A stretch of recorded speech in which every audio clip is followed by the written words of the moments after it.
All right. Yeah, look, we're excited about getting started. Feel great about the where we're at as a team right now. Excited about getting going, and we got a lot of work to do, a ton.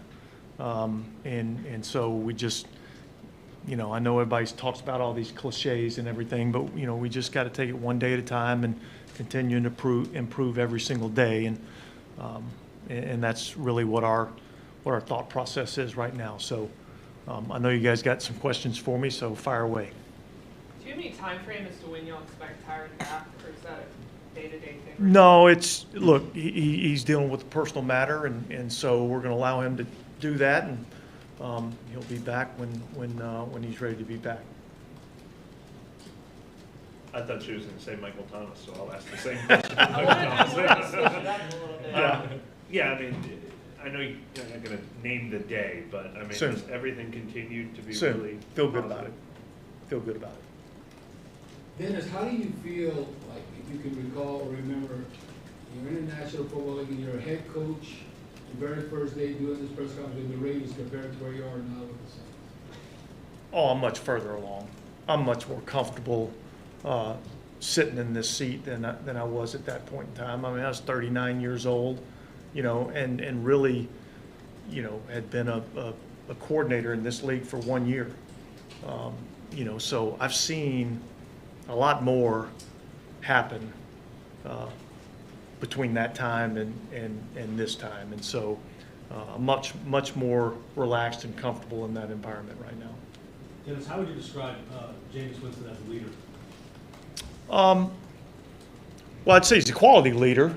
I think he's verbal when he needs to be verbal. I think he's motivational. But I think more so than anything, the leadership quality that I appreciate the most out of him is work ethic. Because it doesn't matter what you say if you don't back it up with what you do.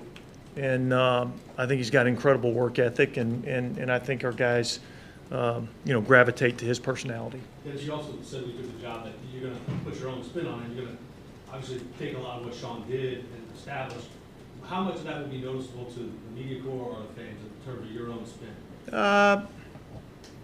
Well, it's probably a question that you're going to have to answer yourself at some point in time as you evaluate what we do. I mean, I don't think you're going to look out at practice and go, oh my God, everything's totally different. There's going to be a lot of similarities. I think it's probably going to be more about, maybe how things are run behind closed doors, how I talk to the team, just my personality. But I don't think you're going to you're not going to go out to practice and think everything's just totally different. Do you think the situation that Jameis is in, just knowing he's a starter, maybe not being worried about making mistakes, makes this feel like a better growth period for him? Well, I would never use the term not worried about making mistakes, right? I do feel like he's a little bit more secure in his position, and I think that's a comfortable feeling to have. But look, we still know this is a production-based business, so we all know that we got to go out and perform, and certainly Jameis understands that. But yeah, I would say, I'd certainly think that knowing that going in, gives you a little bit of security and a little bit of confidence going in. Dennis, you mentioned how much farther along you are now compared to your first day in Oakland. What's the difference between the situation you're inheriting here versus the one you inherited there? Well, look, I mean, I don't really want to go and live in the past and that type of stuff. I'll say this, I've got a ton of familiarity with this organization.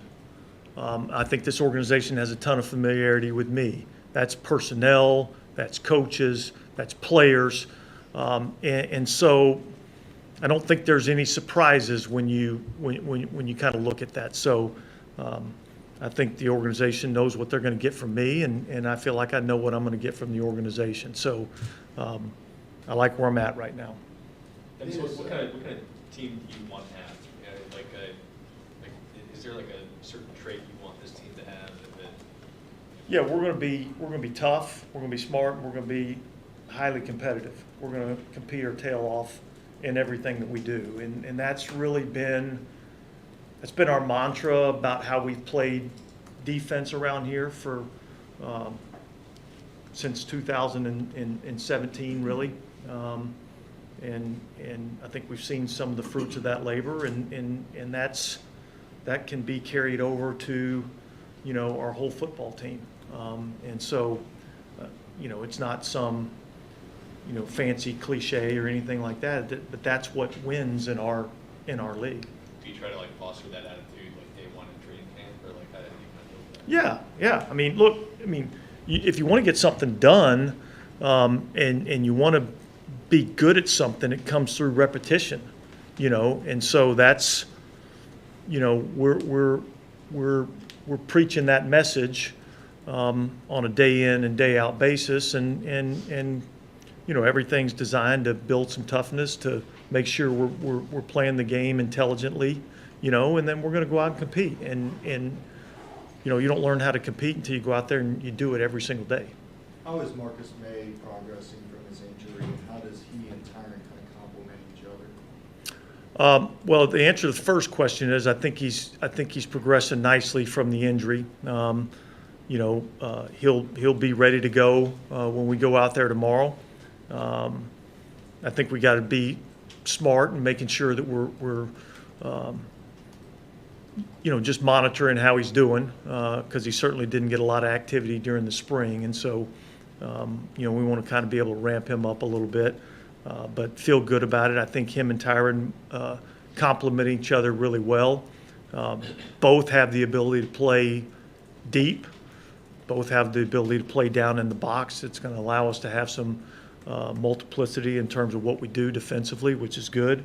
And I think, you know, Tyron's veteran presence will bring some intelligence and leadership to that room. Yeah, so y'all go full gear. Are those days over where you actually go live? Because I know it might be a handful of plays. You go like goal line, offense against you. Do you think those days are over and the only live action probably would see would be a preseason game? Or? You know, it's always a fluid situation. You know, I think obviously to be good at tackling and holding on to the ball when you're being tackled, you know, you kind of got to go through that experience a little bit. I think that's something that we always monitor and evaluate as camp goes on. I think we all get in a bit of part of a lot of these training camps. You go in, you're like, okay, we're going to do this period live, and then you're like, damn, I don't want to get anybody hurt. You know what I mean? So you're always constantly evaluating that, but I think it's a valid question, and certainly that's something that we think about. Have you already mapped out how you want to use starters during the 3 preseason games? No. I've mapped out what we're doing tomorrow. Right? You know, and that's. I don't mean the individuals, but I just meant like the. Yeah. Is the 3rd preseason game like the 3rd used to be, that kind of thing? Yeah, I've got that thought, you know, in my mind, and you know, we'll keep it there for right now.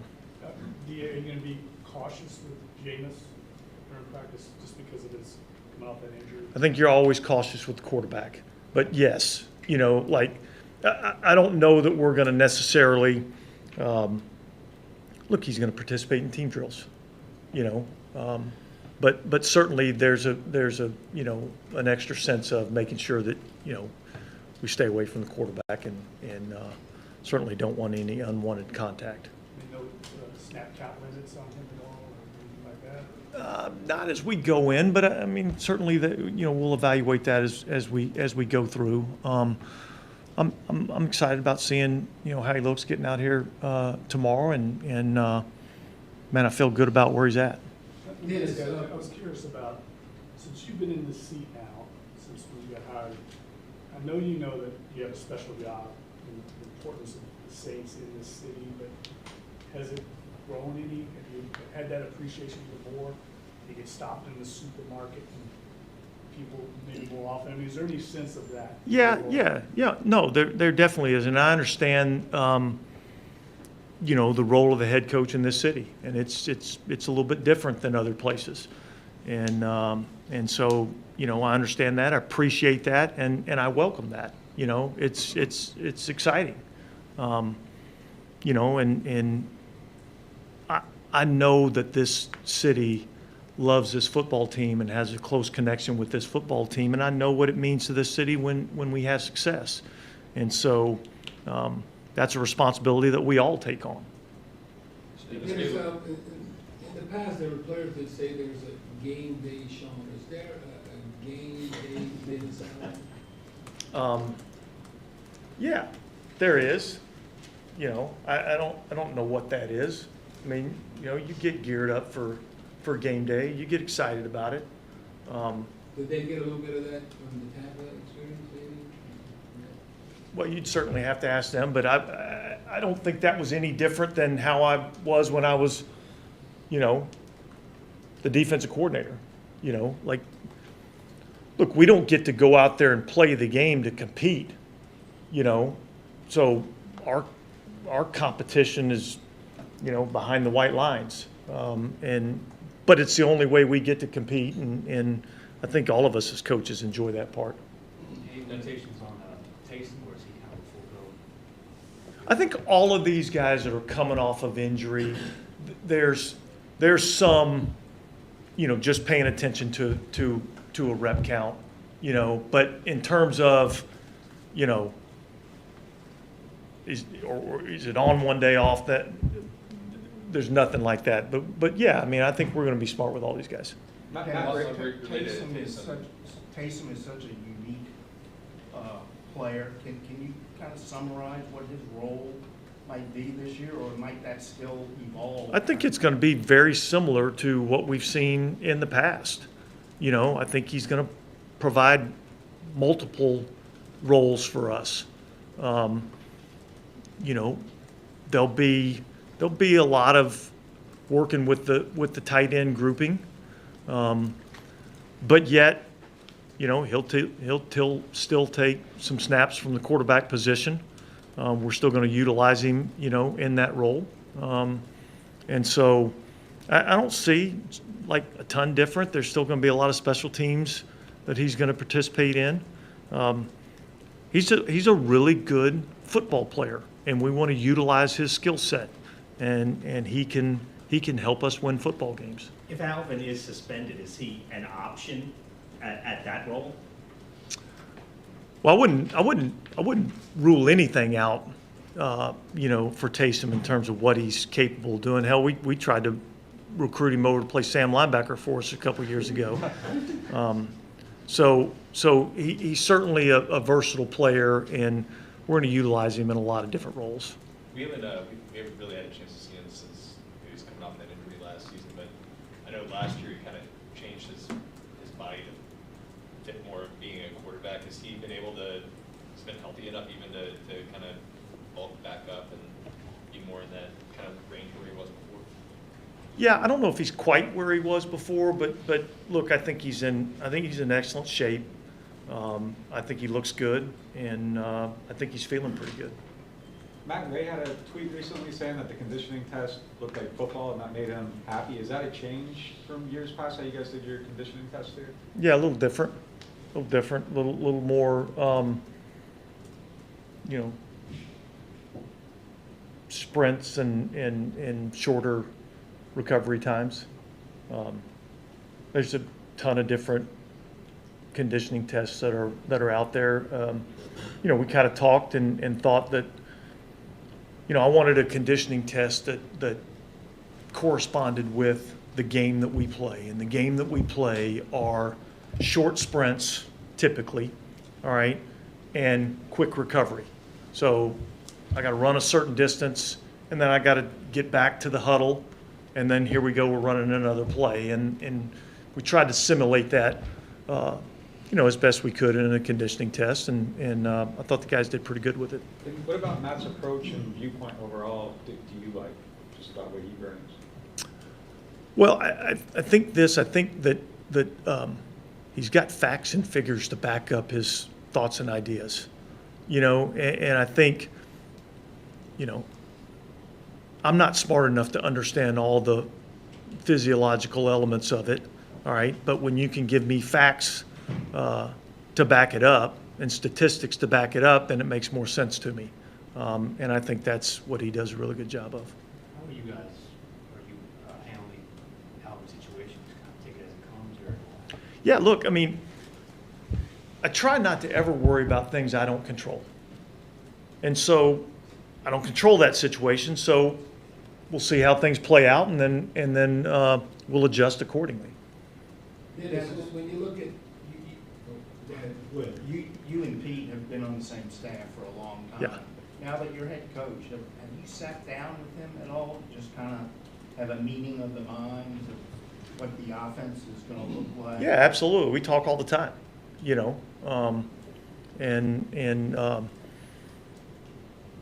again, I don't see it looking just a whole lot different. I see it being very similar to what it's looked like around here in the past. But yeah, look, I have conversations with all our coaches all the time. And I think that's what good organizations do. They have great communication. Dennis, dealing with the practice schedule, the fans that come to take practice, how inclement weather, the heat index and all, they have to get out practice like the 4th, 5th, and 6th, and I'm saying, there's no way Dennis will have them out there 3 days in a row, the heat index is 110 or 108. Would that be something, sorry, no lightning, but we can't say we're going inside? Or? Well, I haven't gone all the way through that, Bobby, to be quite honest with you. Okay, again, I got tomorrow's schedule. I know it's going to be hot tomorrow. All right. So we'll play that by ear as it goes. I mean, certainly we're cognizant of the fans being out at practice. We love having the fans out at practice. I think it's highly motivational for our football players. And so we're cognizant of that. But we also know that, and I know the fans know this too, and I know it's disappointing, but the most important thing is that we take care of those players, all right, because that's the most important asset that we have in this organization is our players. And so the number one priority is to make sure that we are looking out for their best interest, which then in turn gives us the best chance to win games.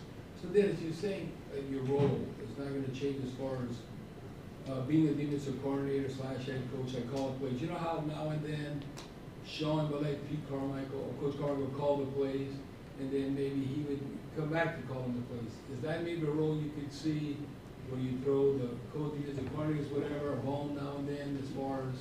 Talking about in the regular season? Yeah, a regular season or even in preseason, giving them more. I could see that happening in the preseason. I don't envision that right now in the regular season.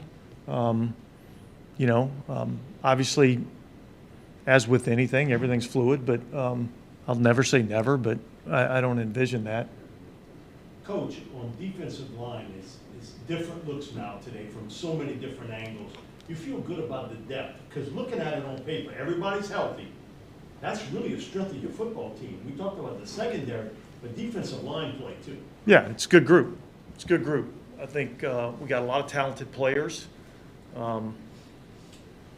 I think they're coached really well, and I think they play extremely hard, and they do the things that we're asking them to do. And yeah, we do have good depth at that position. And I would say this. I would say, one of the things that we wanted to do this offseason was build a highly competitive roster. All right, we talked about our roster and our team being, tough, smart, and competitive. Well, part of that is, man, I want our guys competing every day. And how do you encourage competition is, well, you get a lot of really good players. And you have to compete to stay on top. And so, yeah, I think that's, I feel good about that. And I think we're in a good spot there. Dennis, not to talk about Michael Thomas's injury, but just his mental state. Have you been able to talk to him and just how he's feeling about coming back? Yeah, I had a great conversation with him today. I like where Mike Thomas is. You know, look, certainly, you know, I'd love to there not to be any issues at all, but, you know, that's not the nature of what we're dealing with right here. And I feel like, you know, and we all feel like it won't be very long before we see him out there on the practice field and you know, start working him back in and getting him ready for the season. Dennis, what do you think Doug Marrone is going to be able to do to impact the offensive line? Any impressions on him? Yeah, I think he's a really good football coach. You know, I think he's tough. He's demanding, but yet I think he's also been around enough that he's willing to do the things that it takes to get the best out of a player. Sometimes it's, you know, maybe not talking to him so nicely. Sometimes it's loving him up a little bit. You know what I mean? And I think that's what you get with, you know, a veteran coach like Doug. All good? Appreciate it. That was St. Coach Dennis Allen.